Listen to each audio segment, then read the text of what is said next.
ضلع کرم آج کیا پچھلے 4 دن سے وہاں پھر کچھ ہو رہا ہے، لوگ مر رہے ہیں۔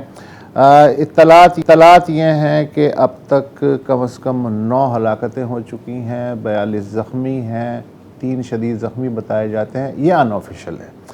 ان آفیشل پہ جائیں تو وفاقی وزیر برائے سمندر بار پاکستانی ساجد حسین توری کہتے ہیں کہ 5 ہلاک ہیں، 26 زخمی ہیں اور لوور اور اپر کرم جو ہیں زیادہ متاثر ہیں۔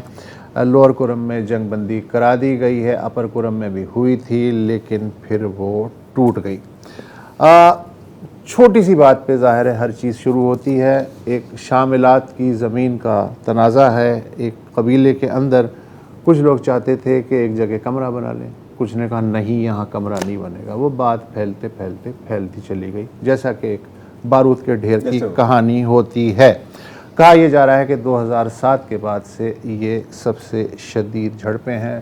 ظاہر ہے کاروبار ٹھپ ہے، اور سنا ہے کہ پشاور پریس کلب اور اسلام آباد پریس کلب کے باہر بھی احتجاج ہوا ہے کہ یہ کیا ہو رہا ہے۔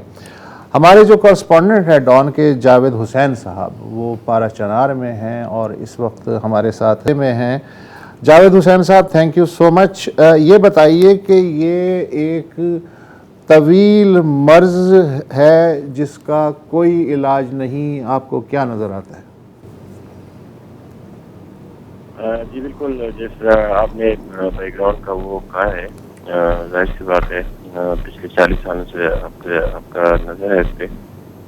چھوٹے چھوٹے جو واقعات یا زمینی تنازعات ہم کئی دہائی سے دیکھ رہے ہیں، لیکن کچھ حکومت اس میں سنجیدہ نہیں ہے، کچھ لوگ نہیں چاہتے کہ یہ فیصلے ہو جائے، یہ جو لینڈ ڈسپیوٹ ہے وہ ہمیشہ کے لیے یا خمریز جڑپوں میں تبدیل ہوئے ہیں۔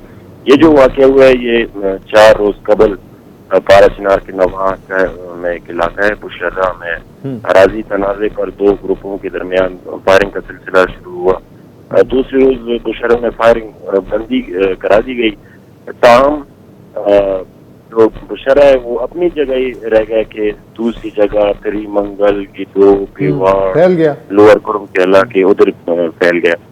پھر ساجد توری اور فورسز کے جتنے ٹرائبل لیڈر ہیں وہ مل کے ایک جگہ پہ جاتا ہے، ادھر فائر بندی کرتے ہیں تو دوسری جگہ پہ جنگ چھڑ جاتی ہے۔ میں ابھی بھی گھر کے چھت پہ بیٹھا ہوں اور مجھے راکٹوں اور میزائلوں کی آواز آ رہی ہے کہ ضلع کرم کے ابھی اس وقت 4 جگہوں پہ جنگ شروع ہے اور راکٹوں اور میزائلوں کی آواز میں سن رہا ہوں۔